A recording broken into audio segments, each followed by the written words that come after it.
పడుతుందో అడిగాను. ఏం తోచని పరుగై ప్రవహిస్తూ పోతున్నా.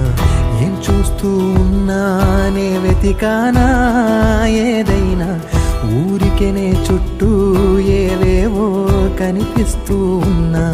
కదలని ఓశిలనే అయినా తుటిలో కరిగే కలనే అయినా. ఏం తేడా ఉందట నువ్వెవర